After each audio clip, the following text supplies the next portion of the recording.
ከታች በማዕረጉ ያደገው ሴት በመግደል ነው በሉኛ።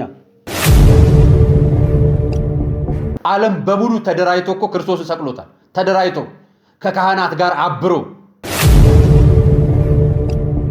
ለቤተ ክርስቲያን አስባችሁ አንድ ሰው በኃጢአት ከመጣል ይልቅ እኮ ቤተ ክርስቲያኑ ህንጻን ብታቆሙት ይሻላችኋል። የቴዲን ዕዳ በደል፣ የዘፋኞችን ዕዳ በደል፣ የሰካራሞችን ዕዳ በደል፣ የኃጢአተኞችን ዕዳ በደል ቤተ ክርስቲያን ላይ። ሰላም ጤና ይስጥልኝ ውድ የአርያ ሚዲያ ቤተሰቦቻችን እንደምን አላችሁ? በያላችሁበት ሰዓት አቆጣጠር እንዳላችሁበት ሁኔታ ሰላማችሁ ብዝት ይበል ማለት ፈልጋለሁ። ወንድም እህቶቼ፣ ታላቅ ታናሾቼ እንደየእድሜያችሁና እንደየክብራችሁ መጠን ሰላማችሁ ይብዛ። ታሞ የተኙ በሆስፒታል ያሉ በጸበል ስፍራ የሚገኙ በችግርና በመከራ ውስጥ ያሉ ወገኖቻችንንም እግዚአብሔር ያስብልን፣ ከክፉ ነገር በሙሉ ይጠብቅልን።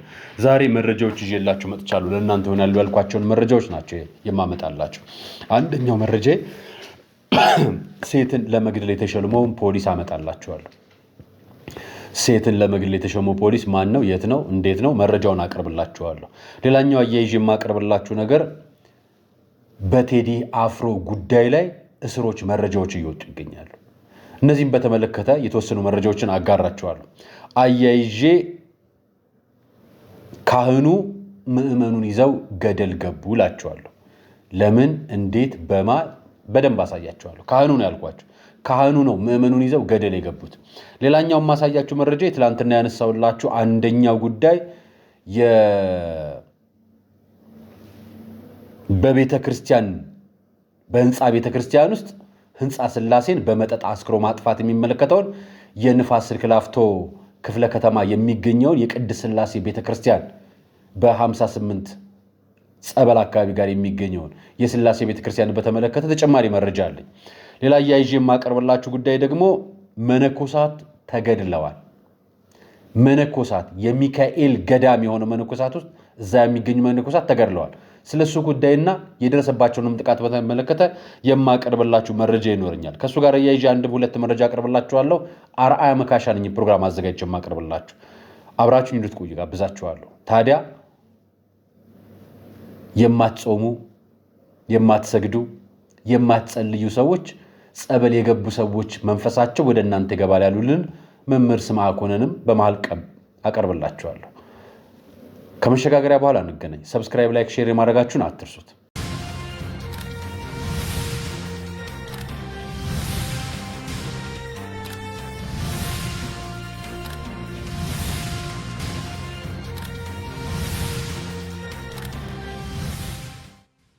አመሰግናለሁ። የመጀመሪያው መረጃ ለሁላችንም ይሆናል። እችሊ ታቋታላችሁ። ሰሞኑ ማህበራዊ ሚዲያ ላይ መረጃው እየተጋራ ነው። ማህሌት ማሩ ትባላለች። አንድ ፖሊስ፣ አንድ የጸጥታ ተቋም፣ አንድ የመከላከያ የክልል ልዩ ኃይል የምንም የአድማ ብተና በሉት ምንም በሉት የምንም ኃይል ማዕረግ የሚሰጣችሁ የሻምበልነት ማዕረግ ሴት ደፍሮ ለመግደል አይደለም። አሁን ባህር ዳር ከተማ ላይ በስለሺ ሆቴል ተሰራ የነበረችው ማህሌት ያምራል አለበል በሚባል ወጣት በባህር ዳር ወጣት አለ የጸጥታ ሰራተኛ ፖሊስ፣ የአማራ ክልል ፖሊስ የልጅቷን ህይወት አጥፍቷል። ተጠርጣሪው ያምራል አለበል ወንጀሉን ፈጽሞ ለጊዜው የተሰወረ ቢሆንም ፖሊስ ክትትሉን አጠናክሮ ቀጥሏል ይላል። ህብረተሰቡ በየትኛውም ስፍራ ካየው የመረጃ ካለው ይህንን ያምራል ሻለቃ ያምራል ያውም ሻለቃ እኮ ሻለቃነት ለሴት መግደል ከበቃማ ሴቶቻችን ፖሊስ ይፍሩ ማለት ነው። ለጥበቃ ለደህንነት ወደ ጸጥታ መዋቅር ነው ሰው መሄድ ያለበት እንዲጠበቅ ህግ እንዲከበርለት አይደለም። ሻለቃ የገደላት ሴት፣ ሻለቃ የደፈራት ሴት 10 አለቃ ሆኖ ስንት ደፈረ? ኮንስታብል ሆኖ ስንቱን ገደለ? ሻለቃ ሆኖ ያውም በኮከብ ሆቴል ወስዶ ደፍሮ ከገደለ ከታች በማዕረጉ ያደገው ሴት በመግደል ነው በሉኛ። ካልሆነ ለሴት ጥብቅና የምትቆሙ ብቻ ሳይሆን ለሰው ልጅ ጥብቅና የምትቆሙ ሁላችሁ ይሄንን ሻለቃ አለበል የሚባልን ግለሰብ የናንተን እናት፣ የናንተን እህት፣ የናንተን ዘመድ ደፍሮ እንደገደለ ቆጥራችሁ ካለበት አውጥታችሁ ለሕግ አሳልፋችሁ ስጡልን። ልትደፈር ሰራተኛ አልሆነችም። ከገጠር የወጣችው ለወገኗ ብላ ነው፣ ለቤተሰቦቿ ብላ ነው። እቺ የምታዩት ምስኪን ልጅ ሕፃን ልጅ ልትደፈር ሻለቃ ደፍሮ ይግደለኝ በቡድን ደፍረው ይግደሉኝ ብላ አይደለም መስተንግዶ ስራ የገባቸው። እሷ የምትገባው ህይወቷን ልታሳልፍ ዛሬን ከነገ ልታሻሽል እንጂ በሴትነቷ ጥቃት ፈጽሞ በፖሊስ መለያ ደርቦ ከሆቴል ሆቴል ወስዶ ወዳጆቹን ሰብስቦ በጋራ ደፍሮ ሊገላት አይደለም። ይች ልጅ የተወለደችው አድጋ ቤተሰቦቿን፣ ማህበረሰቧን፣ ወገኗን፣ ራሷን ልጠቅም ነው። የተፈጠረችበት ምክንያት አለ። ለሻለቃ ገዳይነት ግን አልተፈጠረችም። ፖሊስ እንዲደፍራት ግን አልተፈጠረችም። ይኸው ፖሊስ ደፈራት፣ ያውም ሻለቃ። ድንበር ይጠብቃል፣ ህግ ያስከብራል፣ ሀገር ይጠብቃል ተብሎ ታምኖበት ማዕረግ የተሰጠው በማዕረጉ ደፈራት።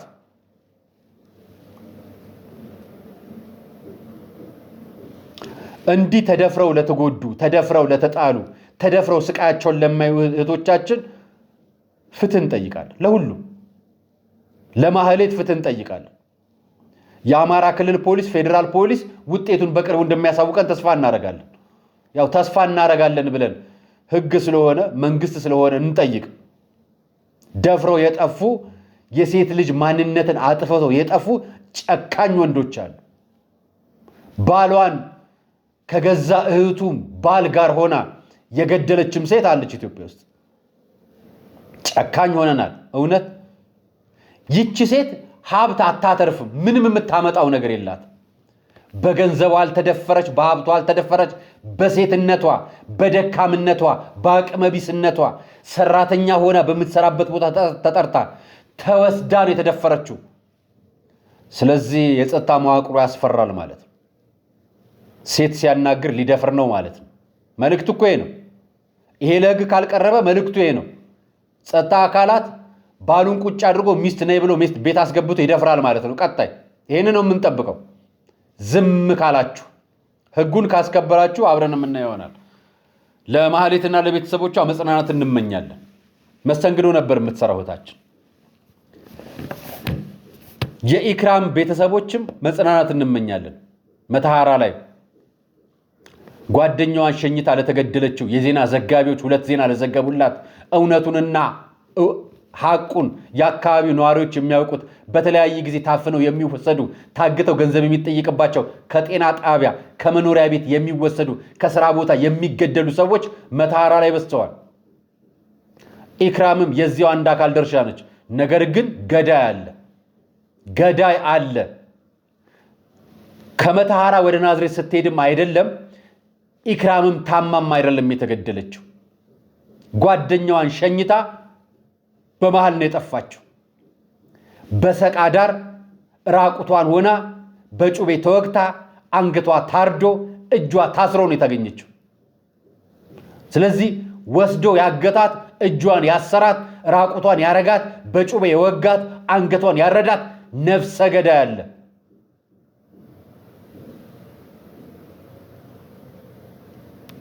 ከምርመራ ውጤትና ህግ የሚወሰነው ውሳኔ እንጠብቃለን። እዛው አካባቢ ቤተሰቦች ስላሉኝ መረጃውን ነግራችኋለሁ። ስለ ኢክራም፣ ስለ ማህሌት ደግሞ ሁላችንም ድምጽ እንሆናት። ይሁት ይሄን የመሰለ ወጠምሻ ነው የወሰዳት የደፈራት፣ ይሄንን መለዮ ያደረገ ማለት ነው።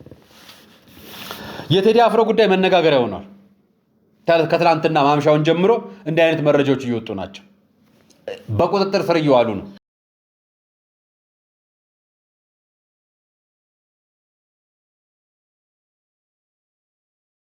ሰበር መረጃ ነው። የቴዲ አፍሮ ማናጀር በፖሊስ ቁጥጥር ስር መዋሏ በአሁኑ ሰዓት በሰበር መረጃ እየተነገረ ይገኛል። የቴዲ አፍሮ ቃል አቀባይና ምክትል ማናጀር የሆነችው ማህሌት ሰለሞን በዛሬው አትላስ አካባቢ በፌዴራል ፖሊስ ቁጥጥር ስር መዋሏን በአሁኑ ሰዓት በማህበራዊ ሚዲያ ላይ በስፋት እየተነገረ ይገኛል። እንዲሁም ደግሞ ዛሬ ቀን ላይ የቴዲ አፍሮ የቅርብ ጓደኛ ነው የሚባለው የሱፍ ያሰንም በፖሊስ ቁጥጥር ስር እንደዋለ በአሁኑ ሰዓት በፌስቡክ ላይ እየተነገረ ይገኛል። በዚህ ጉዳይ ላይም ጉዳዩ ከሚመለከታቸው አካላት መረጃ የሚሰጥ የሱፍና ማህሌት በቁጥጥር ስር ውለዋል። ድጋሚ ደግሞ ዛሬ እየወጣ ያለው መረጃ ቴዲ አፍሮ ቤት ፌዴራል ፖሊሶች ሌሊት ሄደው ሌላን ሰው ሊያስሩ በር አልከፍተም ብሏቸው ተመልሷል የሚል መረጃ ዘሀበሻ እየዘገበ ነው። መረጃውን ነው ማጋራችሁ። ሌላኛው መረጃ የምወስድላችሁ ጉዳይ ከቤተ መቅደስ የሚያባሩን አባቶችን አሳያቸዋለሁ። ከቤተ መቅደስ የሚያባሩ አባቶች፣ ምዕመኑን ገደል የሚከቱ አባቶች አሳያቸዋለሁ። ከዛ በፊት ግን ሰሞኑን ከማን ያዟል ማህበራዊ ሚዲያ ላይ ካገኘሁት መረጃ አንስቼ እየነገርኳችሁ እንደነበረው መንፈስ ወይ ደግሞ መተት ሰዎች ላይ እንዴት እንደሚደረግ ከበደኝ፣ ጨነቀኝ፣ መስማት ከበደኝ፣ አልቻልኩም ብሎ ያቀረበውን መረጃ አቅርቤላችሁ በኋላ አሁን ቀንዲል ሚዲያ ላይ ወንድማችን መምህር ስምዐኮንን ሊቀሊቃውን ስምዐኮንን እየጠየቀ ነበር። ሊቀሊቃውን ስሙር አላምረው ሲጠይቃቸው ምን አላቸው? ትሰሙታላችሁ። መንፈስንም ከሰው አውጥቶ ወደ በረሃና ወደ ምድረ በዳ ውረዱ ይላቸዋል። ምን ማለት ነው ሲል አጭሩ ቪዲዮ ላይ ምን ይላል? ጸሎት ወደማይጸልዩ፣ ወደማይሰግዱ፣ ወደማያስቀድሱ፣ ቤተክርስቲያን ወደማይመላለሱ፣ የእግዚአብሔር ትእዛዝ ወደማይፈጽሙ ይገባል ማለት ነው የሚል መልእክት ያለው አጭር ቪዲዮ ተለቋል። ላሳያችሁ።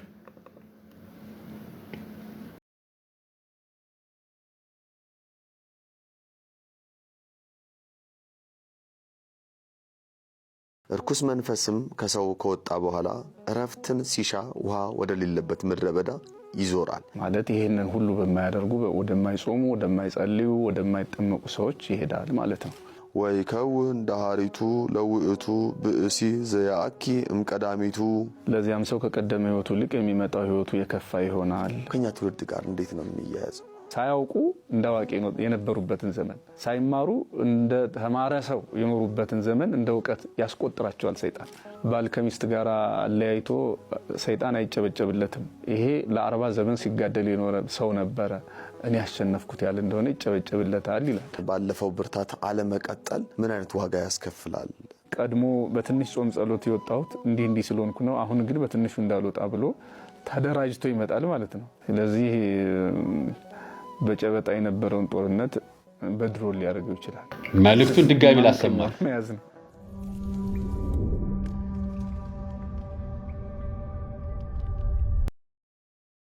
እርኩስ መንፈስም ከሰው ከወጣ በኋላ እረፍትን ሲሻ ውሃ ወደሌለበት ምድረ በዳ ይዞራል። ወዳጅ አትጾሙ፣ አትጸልይም፣ አታስቀድስም፣ ጸበል አትጠመቅም፣ ዕለት ዕለት ከፈጣሪ ጋር አትመላለስም፣ ትእዛዙን ለመጠበቅ አትተጋም። ሊቀሊቃውንት ስሙር አላምረው እየነገሩን ያሉት ለማታደርጉት ከሰው ወጥቶ ወደ በረሃ ውሃ ወደሚጠማ ወደ ትቢያው ይሄዳል ማለት በተዘዋዋሪ መንገድ የእግዚአብሔር ቃል ወዳልተዘራበት፣ የእግዚአብሔር መንፈስ ወዳሌለበት፣ ጸሎት ጾም በማይሰገድበት፣ እምነትና መንፈሳዊነት በሌለበት ማንነት ውስጥ ያድራል ማለት ነው። ያ ማለት እዚህ ኢትዮጵያ ውስጥ እኔና እናንተ ስንት ነን? ስንት ነን የማንጾመው? ስንት ነን የማንጸልየው? ስንት ነን ጸበል የምንሸሸው?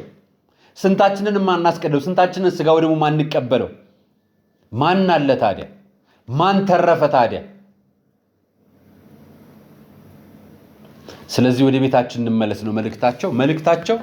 በነገራችን ላይ ለሁላችንም ስለሚጠቅም ነው ያጋሯችሁ። ይሄን ሳጋራችሁ ይሄን ጽሁፍ አማረ ጊዮናዊ የሚል ገጽ ላይ ያገኘሁት ስቅለቱ ቀን ነው። የስቅለት ቀን ነው እንግዲህ በከፊል ያማራቸው መጋቢ ስብሐት የወልቂጤ ገብርኤል አስተዳዳሪና የኮሌጅ ዲን ቦታ ወልቂጤ ደብረ ብስራት ቀኑ ዕለተ ዓርብ ነው። የስቅለት ቀን ነው የሚከናወነው። ስርዓት ደግሞ ምዕመኑ ሰይጣን ተደመሰሰ እያለ እልል እያለ ደስታቸውን እየገለጹ የደብሩ ምልክት የሆኑ አባ አዲስ ይባርኮ ሲሉ ሲያስተምሩ አንደበታቸው የሚጣፍጠው መምህር ጸዳሉ ደግሞ ስብሁኒ ውእቱ በማለት እየተቀበሉ ስርዓቱ እየተከናወነ ባለበት ወቅት መጋቢ ስብሐት ሳህሉ ተሰማ ደግሞ ሰልፊ ፎቶ እየተነሱ በፎቶ ይደሰቱ ነበር። በጎን ያሉት ከደብሩ መሪጌቶች አንዱ የሆኑት ጌታ በሞባይላቸው ቀረጻ እያደረጉ ነው። ከአስተዳደሩ ጀርባ የኔታ ዮሐንስ መጋቢ በሰልፊው ተደመው እየተመለከቱ ምዕመኑም ትኩረታቸውን ሰልፊው ወደሚነሱት አስተዳዳሪ አድርገው ዋናው ስርዓት የስቅለቱ ሳይሆን በቅጽበት ወደ ሰልፊ ፎቶ ትኩረቱን አደረገ። የደብሩ አስተዳዳሪ መጋቢ ስብሐት በዚህም አላበቁ። ከሰልፊ ፎቶአቸው ቀጥሎ በሁለተኛና በሶስተኛ ፎቶ እንደምትመለከቱት እየዞሩ በሞባይላቸው ቀረጻውን ጀምረው ታረፉ። ታዛቢዎቹ አይናገሯቸውም ነገር ሆኖባቸው አስተዳዳሪ ናቸው። በትዝብታቸው ብቻ እየተከታተሉ ነበር። አጋጣሚ ግን እኔ ከእሳቸው ካሜራ አምልጫለሁ፣ አልገባሁም። ለመምህሩ ወይ ለመጋቢው ወይ ለአስተዳዳሪ ጥያቄ ነው። ድርጊቱ እርሶን ይመጥናል ወይ? የአንድ ቤተክርስቲያን አስተዳዳሪ ሰይጣን ተቀጠቀጠ እየተባለ እልል በሚባልበት በሚጨበጨብበት ምዕመኑ መንፈሳዊ ስሬት በሚያስተምርበት ሰዓት ላይ ሰልፊ መነሳት ከአንድ አስተዳዳሪ ይጠበቃል? እውነት አገልግሎቱ የቱ ጋር ነው? ስቅለቱ ነው ቀረጻው ነው የሚበልጠው? ሰይጣን መደብደቡ ነው ምኑ ነበር የሚበልጠው? እውነታቸው ነው ትዝብታቸው። ይሄ በነገራችን ላይ ምስላቸው ስለተገኘ ስለቀረጻችሁ ስላቀረባችሁት እንጂ ሁሉም ቤተክርስቲያኖች ይሄ ነገር እየመጣ ነው። የሞባይል ቀረጻ በሽታ፣ ቅዳሴ ላይ ቀረጻ፣ ስጋ ወደሙ ላይ ቀረጻ፣ ቤተ መቅደስ ውስጥ ቀረጻ፣ ከቤተ መቅደስ ውጭ ቀረጻ። የቀራችሁ የቤተልሔም ቀረጻ ነው የምንፈራው ማለት። ቤተልሔም ገብታችሁ ትቀድሳላችሁ፣ ቤተ መቅደስ እየቀረጻችሁ። አሃዱ አብ ተብሎ እቱ በሰላም ግቡ እስኪባል ድረስ ቀረጻ አለ። ላይቭ ትገባላችሁ ቤተ መቅደስ ውስጥ። ታቦት ጽላት መንበር ሚስጥሩን ታሳዩናላችሁ። ስጋ ወደሙ ሲቀበል አሁን በፊት አይታይም ነበር። ተው ይሄ ነገር እንዳይመጣ ካሜራ ይቅር እያልናችሁ ይኸው ስጋ ወደሙ ሲቀበል እያየን ነው ሰው። አሁን እኛ አባትን ተመልከቷቸው።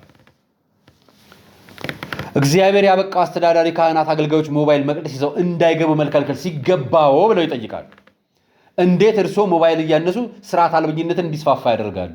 የአንድ ቤተክርስቲያን መዋቅር ውስጥ ያለ አስተዳዳሪ፣ ካህን፣ መሪጌታ፣ ዲያቆን እንዴት እንዲህ አይነት ነገር ይሰራል? ሌላውን መከልከል ሲገባው ጭራሽ እርሶ ዳዊቱን አብረው በመቀበል ስርዓቱን ካልፈጸሙ ማን ሊፈጽመው ነው? አገልግሎቱን ትታችሁ የካሜራ ሞባይላችሁን ምን ሊያደርግላችሁ ትጠቀማላችሁ? የደብር አስተዳዳሪ እንደመሆኑ ምዕመኑ ትኩረቱን ወደሚከናወነው እንዲያደርግ ከማድረግ ይልቅ እርሶ ትኩረቱ እንዲበታተን እንዴት ምክንያት ይሆናሉ? አማሬ ጎናዊ ከወልቂጤ ነው የሚያቀርበው። ወልቂጤ ያሉ ምዕመናን ናቸው የሚገለገሉት፣ መረጃውን ያጋሩ።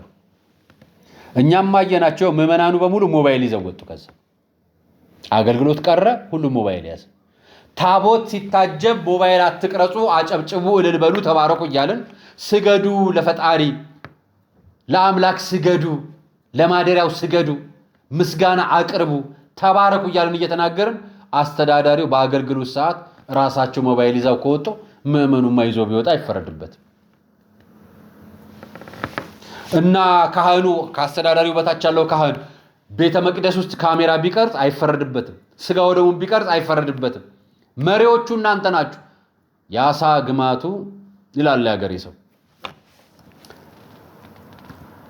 እንዲህ ነው ህዝቡ ሁሉ ሞባይል ይዞ የተቀመጠው። ይሄን ያሳየዋችሁ ያለ ምክንያት አይደለም። ትላንትና እንደ መረጃ አቀረብኩላችሁ እዚህ ጋር የኃጢአት ቅጥፈት ምክንያት አያዋጣው። የኃጢአት ቅጥፈት፣ የበደል ቅጥፈት፣ የቤተ ክርስቲያን ስርዓት ማሳጣት ምክንያትና ስምምነት አያሻው። የኃጢአት ስምምነት የበደል ስምምነት የለውም። ዓለም በሙሉ ተደራይቶ እኮ ክርስቶስን ሰቅሎታል። ተደራይቶ ከካህናት ጋር አብሮ የሰቀሉት እኮ ካህናት ናቸው። የደፈሩት እኮ ካህናት ናቸው። ሌላ ማን መስሏችሁ? ይሁት ይሄንን አየር ጤና ላይ የሚደረግ ቅስቀሳ ነው። ኑ በቤተ ክርስቲያን ስጋ ብሎ የሚባል ማስታወቂያ ይሁት።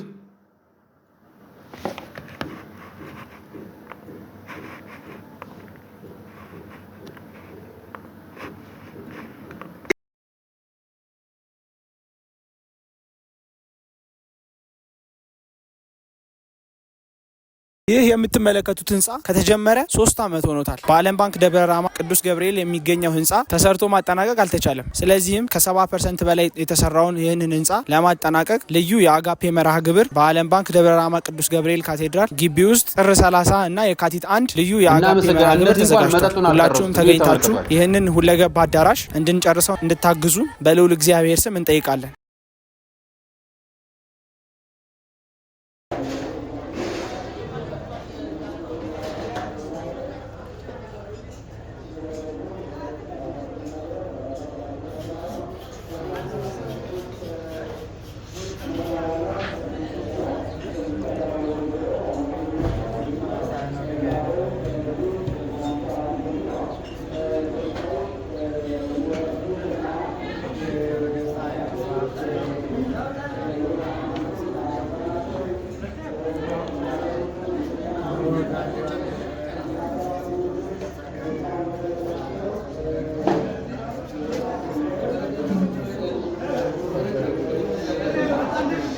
እሺ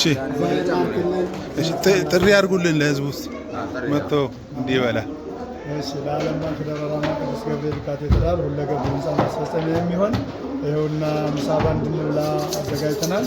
ሁሉም ማህበረ ኢትዮጵያውያን ወይም ደግሞ ኦርቶዶክሳውያን መጥታችሁ እንድትጋበዙ በጎን ስጋችሁን ጠቅማችሁ በጎን ደግሞ በነገራችን ላይ ስጋ ቤተክርስቲያኑ ስለበላችሁ ለነፍሳችሁ ምንድን ነው ዋጋ? እናሳስባለን።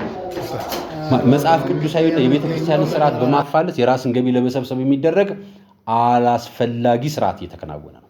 ይህንን ነገር የተለያየ ቦታ ነው የሚፈጸመው። የተለያየ ቦታ የምንነግራችሁ የተለያየ ቦታ በኢትዮጵያ ውስጥ በተለያዩ አካባቢዎች ከቅርብ ጊዜያት ወዲህ አደገኛ ልምምድ ማለት ጣፎ ላይ፣ አዲስ አበባ ላይ፣ ኦሮሚያ የተወሰኑ ክልሉ ቦታዎች ላይ በጣም የተለመዱ ቦታዎች ምግብ በሉ መጠጥ ጠጡ የሚል ማስታወቂያ ሀና ማርያምንና ትናንትና የእንትኑ ማስታወቂያ ነግሬያችኋለሁ። ካሳያችሁ መካከል ካረሳችሁት ይሄ እየተሰራ ያለው ህንፃ ቤተክርስቲያኑ ህንፃ ቤተክርስቲያኑ ያለው ህንፃ ስላሴ ወይ ደግሞ ቤተክርስቲያን የህንፃ ስላሴ ቤተክርስቲያን ያለበት ግቢ ውስጥ ነው። ተባርኳል። ቤተክርስቲያኑ የምግብ ቤትና የመጠጥ ቤት መሆን አይችልም። አሁን ህንፃውን ምን ብለዋቸዋል መሰላችሁ? ህንፃው ቤተክርስቲያን የሚባለው ጳጳስ መጥቶ ሲባርከው ነው። እስከዛ ድረስ ህንፃ ነው አሉ። ስለዚህ መጠጥም ምናምን መሸጥ ትችሉበታላችሁ። ስጋ ልክ እንደቀደሙ እንደ አየር ጤናው እንዳያችሁት ቁርጥ አዘጋጅተው መጠጥ ጠጅ ጥለው ጠላ ጠምቀው ይሸጡታል። በነገራችን መጠጣቸውን ይገድባሉ ብለው ያስባሉ ካህናቶች እየዞሩ። ካህናቶች ራሱ ምን እንደሚያደርጉ ልንገራችሁ። ለምሳሌ የሀና ማርያም ካህናቶች ስላሴ ሄደው በጀት ከዛኛው ከልማት ኮሚቴው በጀት አውጥተው 30-40 ሺህ ብር አውጥተው እዚህኛው ጋር መጥተው አብረው ይጋበዛሉ። ልማት ኮሚቴው ነው የሚመጣው ወይ ካህናቱ ነው የሚመጡት። እነዚህኞቹ ደግሞ ለዛኛው ፕሮግራም ነው። ከዚህ ተነሱ ደግሞ እዛ ይሄዳሉ። ከዚህም ይሄን ያህል ብር አውጥተው የሚበሉት ግለሰቦች እንጂ ቤተክርስቲያን አይደለች። ይሄን ጉዞ ለሚያዘጋጁና ለሚሄዱት አካላት ኮሚቴዎቹማ በየዋህነት ከአባ አሉን አስተዳዳሪው አሉን ምዕመኖችማ እዚህ አስራት በኩራት በደንብ አናገኝም፣ ትልቅ ነው ያሰብነው እኛ ለቤተክርስቲያኑ አስበን ነው። ለቤተክርስቲያን አስባችሁ አንድ ሰው በኃጢአት ከመጣል ይልቅ እኮ ቤተክርስቲያኑ ህንፃን ብታቆሙት ይሻላችኋል። ቢቆም ይሻላል። የተደገሰው ቢደፋ ለኔ ቢጤ ቢሰጥ ለተቸገረ ለተራበ ቢታደል ይሻላል።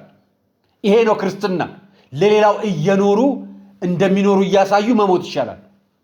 አስክሮ አዘሙቶ ጥፋተኛ አድርጎ ቤተክርስቲያን ህንፃ ከመገንባት ቢቀር ይሻላል። 58ም ሀና ማርያምም ጀሞ አካባቢም በተደጋጋሚ ነው የምታደርጉት። ይቀባበላሉ። በነገራችን ላይ ይተዋወቃሉ። አስተዳዳሪዎቹ፣ ካህናቶቹ፣ መሪጌቶች ይተዋወቃሉ። እንትን ፕሮግራም አለን ተባብለው ነው የሚሄዱት። 40 ሺና 50 ሺህ ብር ይዘው ከራሳቸው ቤተክርስቲያን በጀት አውጥተው እዚህኛው ሲሄዱ ደግሞ እነዚህኞቹ እዛ ይሄዳሉ። እዋቸው ህፃናት ሳይቀሩ አሉ እዚህ ፕሮግራም ውስጥ። ቢራን የተደረደረው አንድ ሰው 100 ሺህ ብር ይዞ መጥቶ 10 ቢራ ቢጠጣ ቢሰክር ውይ በቃ ልሰክር ነውና በቃ ብለው አያቋርጡትም እኮ። ብሩ እስኪቀመጣ ድረስ ትቀበሉታላችሁ። ድግሱም ብሩ ለመሰብሰብ ነው። በተዘዋዋሪ መንገድ እናንተ ከሬስቶራንትና ከምናምን አትሻሻሉ። የተሻለ ነገር እያደረጋችሁ አይደለም። ህንፃ ቤተክርስቲያኑ ማህሌት ተቆሙበታል። ይሄ ደመራ ሲደመር ቤተክርስቲያን ግቢ ውስጥ ያለ ምስል ነው። እዚሁ እና አልተባረከም ይሏቸዋል። በነገራችን ላይ ቤተክርስቲያኑ ነው ማሳያችሁ። አስፈሪ ነው። ይሄ አካሄዳችሁ አደገኛ ነው። ይቁም ብያችኋለሁ። እነሱም በጠዋት ደወሉ። ህንፃው አልተባረቀም። የተወሰኑ ቅር ያላቸው ሰዎች አሉ። የአንደኛው ወገን ሰምተ የአንደኛው ወገን ሳሰማሉ። እኔ ማንንም ወገን አልሰማው። እኔ መረጃ ነው ያገኘሁት። መረጃውን አየውና መረጃው ህንፃ ቤተክርስቲያን ያለበት ህንፃ ስላሴ ያለበት ግቢ ውስጥ ቤተክርስቲያን እየሰራችሁ ሰው እያሰከራችሁ። የሰከረ ሰው እኮ ዝሙትም፣ ስርቆሽም፣ ድብደባም፣ ስድብም ይቃጠዋል። መነሻው ምንድን ነው? ስካሩ። ስካሩን ደግሞ ከየት አመጣችሁት? ከቤተክርስቲያን ሰጣችሁት። ስለዚህ ቤተክርስቲያን መቀደሻ ሲሆን መርከሻ ልታደርጉት ነው። እናንተ ነው የምታደርጉት እንጂ ቤተክርስቲያን እንደዛውን አታውቅም። ስለዚህ ትክክል አይደለም አልኳቸው። የመጨረሻ ጊዜ ነው፣ 8ኛ ጊዜ ነው የምናከናውነው። እኛ ቅሬታ ያላቸው ሰዎች አንተ ጋር የመጡ መስሎን ነው አለ። እኔ ጋር ማንም አልመጣም። እኔ ጋር የመጣው እውነት ብቻ ነው። እኔ ጋር ያገኙት መረጃ ብቻ ነው። በአካል ቦታውን አውቀዋለሁ። ሳሪስና እስከ ሀና ማርያም ከጎተራ በታች ያሉ ሰፈሮችን ቤተክርስቲያኖችንም አውቃቸዋለሁ። በአካል ነው የማውቀው። ለምን አላናገርከንም አሉ። ፕሮግራሙን እኔ እዛ ብቻ ሳይሆን ሁሉም ቦታ ስለሚሰራ ነበር መረጃ ስለያዝኩ ነገርኳቸው። እነሱ ደግሞ በውስጥ በሚስጥር እንደነግራቸው ፈለጉ። በነገራችን ላይ ብትነግሯቸውም አይሰሙ። አሁን አስረድቻቸው ልክ ነህ ካሉኝ በኋላ ራሱ ያው አንዴ ጀምረነው አላናቀውም ማለት ኃጢአት ልምምድ ማለት ነው። የማትከብሩበት ቦታ ቆማችሁ አትገኙ። የማይከብር የቤተ ክርስቲያን ስርዓት ውስጥ የፊት ተሰላፊ አትሁኑ። ካህናቶቹ አስተዳዳሪዎች ናቸው ደግሞ የሚመሩን አሉ። ካህን የተናገረው ደግሞ ካህን ያለው ሁሉ ኃጢአት አይደለም ነው እንዴ? ወይንስ ያ ሁሉ ነገር የቤተ ክርስቲያን ስርዓት አይደለም? ጥር 15 በምን እንደተበጠበጠ ታውቃላችሁ አይደል? በ2015 ላይ ካህናቶች መስሉኝ አይደል? ያው ካህናት ከጳጳስ እስከ ዲያቆን ያለው የካህን ማዕረግ ነው ያለው። በካህናት መሰለኝ የተበጠበጠ ነው። ጥቁር የለበስነው በካህናት መስሎኝ፣ የአስተዳዳሪነት ችግር የተፈጠረው በካህናት መስሎኝ። ሌላ ምንድን ነው? የወንበር ጥል መስሎኝ እስካሁን ቤተክርስቲያን ስርዓትን እየጣሰ ያለው ቀኖና እየተጣሰ ያለው በቤተክርስቲያን ስልጣን ወንበር ገንዘብ ጥም መስሎኝ። ሌላ ምንድን ነው? ምዕመኑ እንዴት ይጠፋዋል? ምዕመኑ በዚህ እንዴት አይንገበገብም? የገዛ ልጆቹን ለሰይጣን ለመሰዋት መጠጥ ጠጡልኝ ብሎ ጠጅ እየጣለ ቢራ እየገዛ ወጥ እየወጠወጠ ስጋ እየቆረጠ ይህን እንዴት ሲያዘጋጅ ምትላላችሁ? ቤተክርስቲያን ውስጥ እንዴት ምዕመን ይጠፋል? ሰው ከዓለም ሊድን ቤተክርስቲያን ይመጣል። ጸጥታ ፈልጉ። እናንተ ጭፈራውን፣ ግሮሰሪውን፣ መጠጥ ቤቱን አመጣችሁት። ሙዚቃና ቴፕ እኮ ነው የቀራችሁ። እሱማ በቅርብ ታመጣላችሁ። ይህን ያደረጋችሁ ያኛው አይከብዳችሁ። መነኮሳት ተገድለዋል።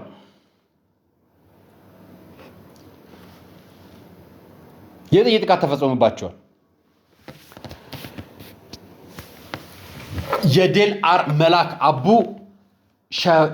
ሸባ የቅዱስ ሚካኤል ገዳም መነኮሳት በጸጥታ ኃይሎች ጥቃት የተፈጸመባቸው የሚገልጽ መረጃ ወጥቷል። የጸጥታ ኃይሎቹ ወደ ገዳሙ በመንግስት በመግባት በመነኮሳቱ ላይ ድብደባና ወከባ መፈጸማቸው ታውቋል። ይኸው በምስል ማስረጃ፣ የተለያዩ ምስሎች።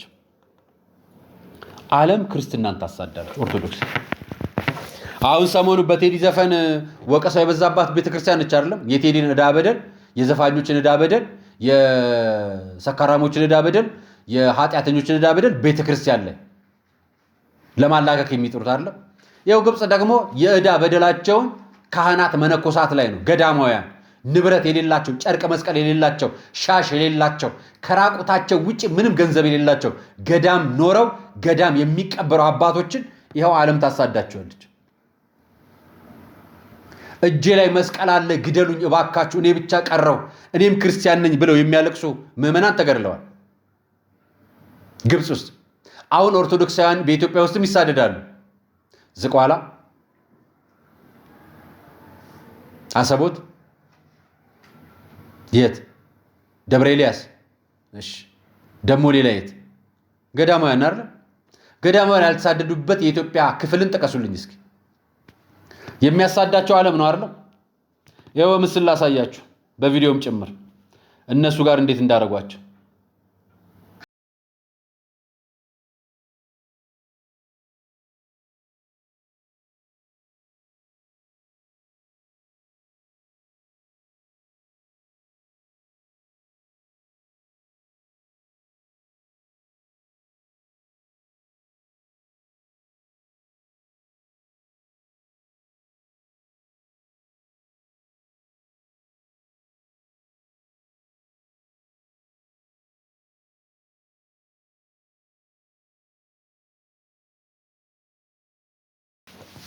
እንዲህ ነው የሚያደርጓቸው።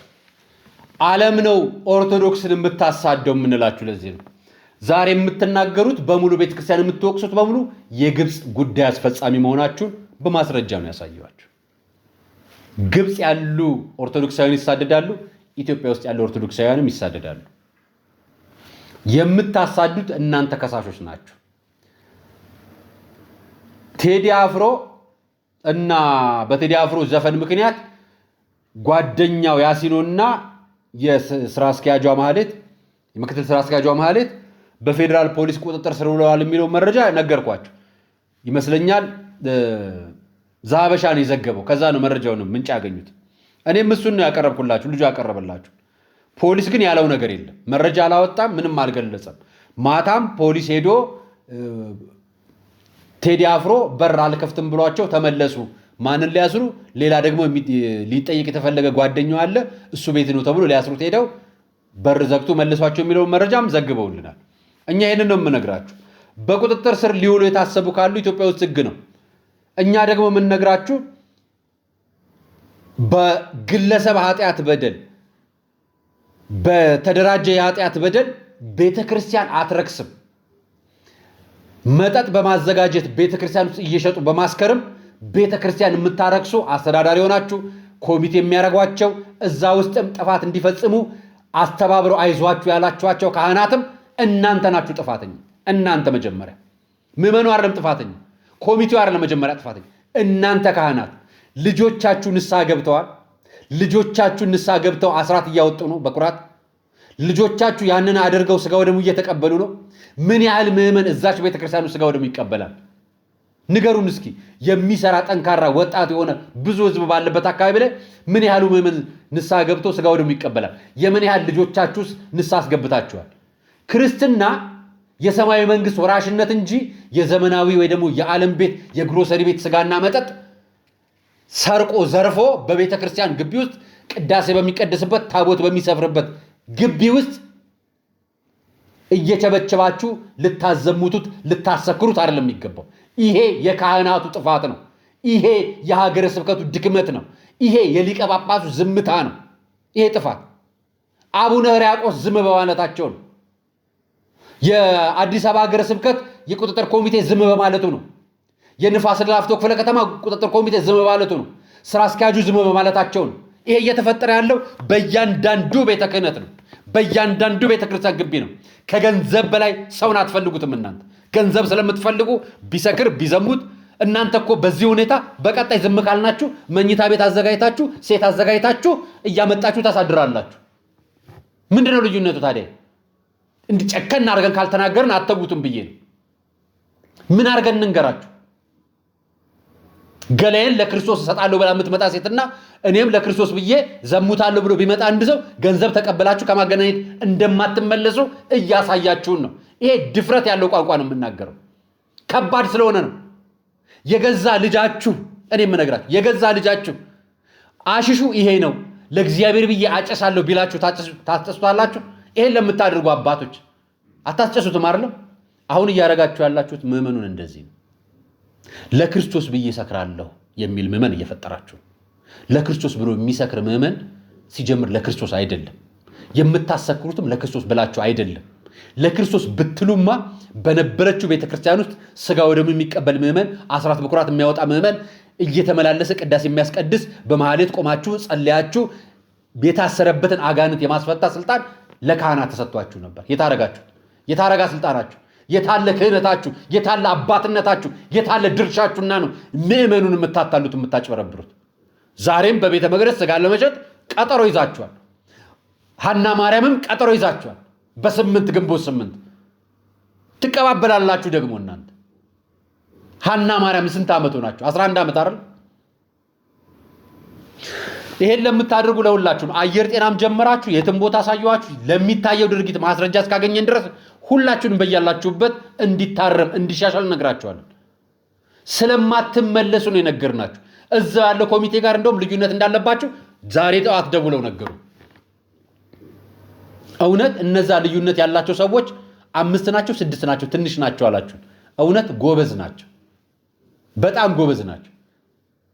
ከናንተ መካከል እምቢ ማለታቸው ትክክል ናቸው።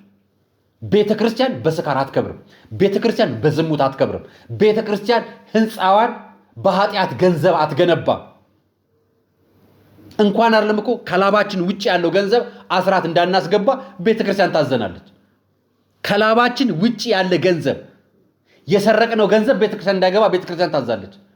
የዘሞት ነውስ፣ የሰከር ነውስ፣ የጨፈር ነውስ፣ የተሳደብንበት፣ የገደልንበት እሱ ገንዘብ ይግባ?